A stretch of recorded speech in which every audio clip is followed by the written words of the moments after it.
தமிழ்நாட்டில் முதன் முறையாக ஒரு சம்பவம் நடக்க போகுது அப்படின்னு சொன்னால் ஏன் சொல்லல முதல் முறையாக தமிழ்நாட்டில் விஜய் நிற்கிறதுனால 85லேருந்து 90% வர வாக்குகள் இந்த தடவை எலெக்ஷனில் விழப்போகுது.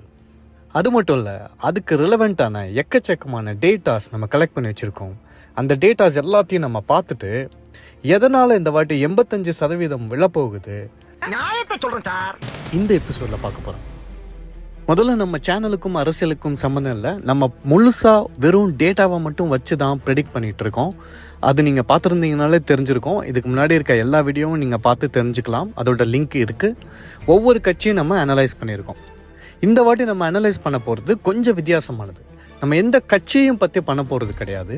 தமிழ்நாட்டில் இந்த தடவை எலெக்ஷன் ரிசல்ட் அப்படின்றதையும் தாண்டி 85% மேலே ஓட்டு பதிவுகள் ஏற்படலாம் அப்படின்னு சொல்லப்படுது.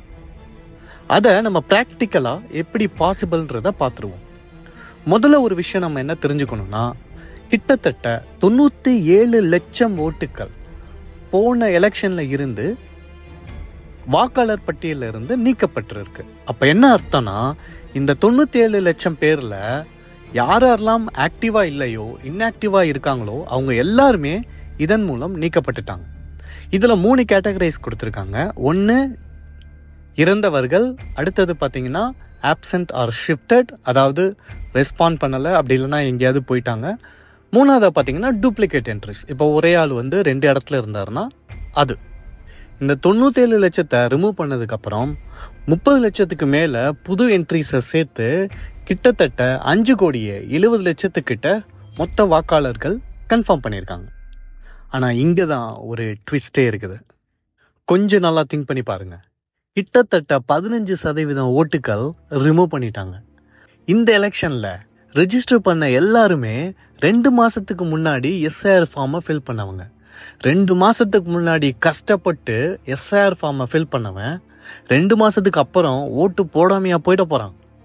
அப்படியே ஓடி போனாலும் எத்தனை பர்சன்டேஜ் இருக்க போகுது அப்படின்றது ஃபஸ்ட்டு கொஸ்டின். இதனாலேயே இந்த தடவை தேவையில்லாத ஓட்டுகள் போயிடுச்சு, எஸ்ஐஆர் சர்வே நடந்துருச்சு. அதனால ஓட்டு போடாம ட்ராப் அவுட் அப்படின்றது கம்மியான அளவில் தான் இருக்க போகுது. நம்மளுடைய 2வது பாயிண்ட் என்னன்னா, புதுசாக வந்த 6% ஓட்டுகள் கிட்டத்தட்ட 30 லட்சத்துக்கு மேலே இப்போ தான் ஃபஸ்ட்டாக என்ட்ரி கொடுத்துருக்காங்க. மொத என்ட்ரி கொடுத்து ஓட்டு போட போகிற எக்ஸைட்மெண்ட்டில் அதையும் தாண்டி களத்தில் டிவிக்கே ஒரு மாசான கேண்டிடேட்டும் நிற்கிறாரு. ஒருவேளை நீங்கள் தமிழ் பற்றின பற்று இருந்தால் நாம் தமிழர் கட்சி அதுவும் சைடில் களத்தில் இருக்குது. அதனால் முக்கால்வாசி இந்த ஃப்ரெஷ் ஓட்டுக்கள் ட்ராப் ஆகிறதுக்கு உண்டான வாய்ப்புகள் கிடையாது. அதிகபட்சம் எப்படி ஓட்டு போடுறதுன்னு தெரியாமல் ஒரு டூப்ளிகேட் ஓட்டாக வேணால் விழலாமே தவிர மற்றபடி ரொம்ப கம்மியான அளவில் தான் இந்த ட்ராப் அவுட் இருக்க போகுது. இந்த எஸ்ஐஆர் ஃபார்மை ஃபில்அப் பண்ணி கொடுத்துட்டு இந்த 2 மாதத்தில் எவ்வளோ பேர் இறந்துருக்க போகிறாங்க, எவ்வளோ பேர் மைக்ரேட் ஆகிருக்க போகிறாங்க அப்படின்றது ஒரு கேள்விக்குறி. இது எல்லாத்தையும் தாண்டி 3வது ஒரு விஷயம் இருக்குது. அதுதான் இங்கே இருக்கிறதுலையே முக்கியமான விஷயம். அது என்னன்னா, பெண்கள் ஓட்டுக்கள். இந்த தடவை எலெக்ஷன் கமிஷனோட எஸ்ஐஆர் லிஸ்ட் படி பார்த்தீங்கன்னா கிட்டத்தட்ட 12 லட்சம் பெண்கள் ஆண்களை விட அதிகமாக வாக்கு போட போகிறாங்க. இந்த தடவை கிட்டத்தட்ட 50% மேலே பெண்கள்.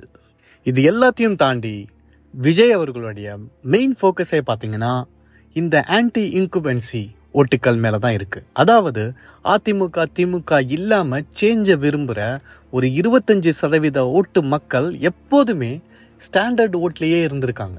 அது போக இந்த வாட்டி இருக்கக்கூடிய மாஸ் இன்ட்ரோடக்ஷன் ப்ளஸ் புதுசாக வந்திருக்கக்கூடிய ஓட்டுக்கள், இது எல்லாத்தையும் கம்பேர் பண்ணிங்கன்னா டிவிகேவுக்கு விழக்கூடிய வாக்குகள்ன்றது நீங்கள் சர்வேயில் பார்த்த மாதிரியான வாக்குகள் கிடையாது. அதை விட மினிமம் 10லேருந்து 15% ஓட்டுக்கள் விழக்கூடும். நான் என்னுடைய முதல் டிவிகே அனாலிசிஸில் பண்ணும்போது 75லேருந்து 80 லட்சம் ஓட்டுகள் வர வாங்கக்கூடுன்னு போட்டிருந்தேன். ஏன்னா அப்போதைக்கு நம்மக்கிட்ட எந்த விதமான கள நிலவரமும் கிடையாது. 2வது, நம்ம ப்ரெடிக்ட் பண்ணுறதுக்கு உண்டான ஸ்டாட்டிஸ்டிக்ஸ் கிடையாது, ப்ரீவியஸ் டேட்டாஸ் கிடையாது. ஸோ நம்ம அந்த இன்ஃப்ளூயன்ஸ் பேஸ் பண்ணி இதுக்கு முன்னாடி வந்தவங்களுடைய இம்பேக்ட் எப்படி இருக்கு, அந்த ஃபேக்டர்ஸை வச்சு தான் நம்ம என்ன பண்ணோம், ரிசல்ட்டை பப்ளிஷ் பண்ணோம். ஆனால் இப்போ நம்ம வாக்காளர்கள் பட்டியலை டீட்டெயிலாக அனலைஸ் பண்ணால் 40% மேலே சேஞ்சை விருப்பப்படுறவங்க அப்படின்னு தெரிய வருது. அது எப்படி சேஞ்சை விருப்பப்படுறவங்கன்னு நம்மளே டிசைட் பண்ணுறோம் அப்படின்றீங்களா? இந்த இடத்துல நம்ம என்ன பண்ணணும்னா, ஆன்டி இன்கம்பன்சி ஓட்டுக்களை, அப்பொலிட்டிக்கல் ஓட்டுக்களை சேர்க்கணும். அது என்ன அப்படின்றது ப்ரீவியஸ் வீடியோஸில் போட்டிருக்கேன், கீழே லிங்க் எல்லாம் கொடுக்குறேன், டைம் இருந்தால் போய் பாருங்கள். இப்போது ஏடிஎம்கே டிஎம்கே 2 கட்சியிலையும் இருந்து எனக்கு இந்த தலைவர்கள் மேலேயோ இந்த கட்சி மேலேயோ விருப்பம் இல்லை, நான் வேற கட்சிக்கு போட போகிறேன் அப்படின்ற ஒரு முடிவை எடுத்துட்டாலே கிட்டத்தட்ட ஆவரேஜாக அந்த பெர்சன்டேஜை லாஸ்ட் ஒரு 2 to 3 எலெக்ஷன்ஸாக நம்ம பார்க்கும்போது நமக்கு ஒரு விதமான பெர்சன்டேஜ் வெயிட்டட் ஆவரேஜ் மூலம் கிடைக்கும். அந்த டேட்டாவை எடுத்து அடுத்த லெவல் ஆஃப் அனாலிசிஸ் பண்ணிங்கன்னா இவங்க எல்லாருமே எதுக்காக போடுறாங்க, அஃப்கோர்ஸ் எனக்கு இந்த 2 கட்சியும் விருப்பம் இல்லைன்னா மற்ற கட்சி வராதுன்னு தெரியும். ஆனாலும் அவங்க என்ன பண்ணுறாங்க, அவங்களுடைய உரிமையை விட்டு கொடுக்காம ஓட்டு போடுறாங்க. அந்த கட்சி இல்லைனாலும் வேற ஏதோ ஒரு கட்சிக்கு ஓட்டு போடுறாங்க. இந்த மாதிரியான மக்கள் இருக்கும்போது மாற்றத்தை விரும்புகிற மக்கள் கண்டிப்பாக ஏதோ ஒரு கட்சிக்கு போடுறதை விட புது கட்சிகளுக்கு, இந்த மாதிரி தெரிஞ்ச முகமுடைய தலைவர்களுக்கு போடுறது அப்படின்றது ஒரு சாதாரண விஷயம். அதை ஒரு ஃபேக்டர்ஸாக நம்ம எடுத்துக்கணும். இது எல்லாத்துக்கும் மேலே ஃபைனலாக ஒரு ஹிடன் ஃபேக்ட்ஸ் இருக்குது. அது என்னன்னா, லோக்கலில் ஸ்ட்ராங்காக இருக்கக்கூடிய வேட்பாளர்கள். ஒரு விஷயம் நீங்கள் தெரிஞ்சுக்கணும், எந்த கட்சியாக இருந்தாலும் லோக்கலில் ஒரு மனுஷன் ஸ்ட்ராங்காக அவருடைய தொகுதியில் நின்றுட்டாரு அப்படின்னா, அந்த மக்களோட நம்பிக்கையை பெற்றுட்டாரு அப்படின்னா நீங்கள் சுயேட்சையாக இருந்தால் கூட வின் பண்ணிடலாம். அந்த மாதிரி லோக்கலாக இருக்கக்கூடிய பல வேட்பாளர்களை விஜய் தேர்வு செஞ்சிருக்காரு அப்படின்றது தான் உண்மையான விஷயம். உதாரணத்துக்கு ஏடிஎம்கேல இருந்தோ டிஎம்கேல இருந்தோ வந்த மக்களுக்கு யாரெல்லாம் லோக்கலில் ரொம்ப ஸ்ட்ராங்காக இருக்காங்களோ அவங்களுக்கு தான் இந்த ஓட்டுக்களை கொடுத்துருக்காரு.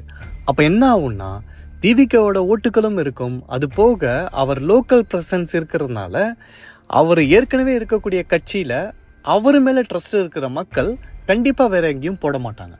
இந்த மாதிரி பல வகையான ஸ்ட்ராட்டஜியை யூஸ் பண்ணி தான் அவங்க கேண்டிடேட்டையும் செலக்ட் பண்ணியிருக்காங்க. வெறும் 13 டிஸ்ட்ரிக்டை வச்சு தமிழ்நாட்டையே மெஜாரிட்டியாக ஜெயிக்க முடியும் அப்படின்னு நம்ம ஒரு அனாலிசிஸ் பண்ணோம். அதில் பார்த்தீங்கன்னா அதிகபட்சமே வெறும் 94 லட்சம் மட்டும்தாங்க வேணும் நீங்கள் கம்ப்ளீட் தமிழ்நாட்டை மெஜாரிட்டியாக ஜெயிக்கிறதுக்கு. அதுவும் 118 தொகுதியில் கிடையாதுங்க, 122 தொகுதியில் ஜெயிக்கிறதுக்கு. அப்படி இருக்கும்போது இந்த தடவை பெண்கள் ஓட்டு அதிகமாக இருக்குது. அடுத்ததா புது வரவுகள் நிறைய இருக்குது. இது எல்லாத்தையும் தாண்டி ஏற்கனவே ஓட்டு போடாத, இன்ட்ரெஸ்ட் இல்லாத பல பேர் எஸ்ஐஆர் ஓட்டுக்கள் மூலம் காலி ஆயிட்டாங்க. அப்போ என்ன ஆகும்னா, இருக்கக்கூடிய ஓட்டுக்கள் எல்லாமே ஆக்டிவான ஓட்டுக்கள். கிட்டத்தட்ட நீங்கள் 30லேருந்து 35% 2 கட்சிக்கு எடுத்துக்கிட்டிங்கனாலும் அதிகபட்சம் 55லேருந்து 60% தான் ஏடிஎம்கேவுக்கும் டிஎம்கேவுக்கும் போகும். ஸோ மிச்சம் 40% ஓட்டுக்கள் இருக்கு. இப்போ இந்த தடவை விஜய் டார்கெட் பண்ற எல்லாமே எந்த ஒரு ஓட்டுகளும் வீணாக கூடாது, நீங்க போய் ஓட்டு போடுங்கன்னு தான். ஸோ அந்த மாதிரி ஒரு சம்பவம் நடக்கும்போது சாலிடா 85% இருந்து 90% வரை இந்த தடவை தமிழ்நாட்டில் வாக்குப்பதிவு நடைபெறும். அந்த மாதிரி நடந்துச்சுன்னா இது ஒரு மிகப்பெரிய வரலாறு. விஜய் ஜெயிக்கிறாரோ இல்லையோ, இந்த மாதிரி ஒரு விஷயத்த பண்ணிட்டாருனாலே அடுத்ததா அவருடைய கட்சிக்கும் அவருக்கும் தமிழ்நாட்டில் ஒரு மிகப்பெரிய எதிர்காலம் காத்திருக்கு. நல்ல விஷயங்கள் நாளும் நடக்கட்டும். இந்த வீடியோ பற்றின உங்களுடைய கருத்துக்களை நீங்கள் தாராளமாக பதிவிடலாம். இந்த வீடியோ பிடிச்சிருந்துச்சுன்னா 4 பேர்கிட்ட ஷேர் பண்ணுங்கள். நன்றி. இது மெய்யுணர்தல்.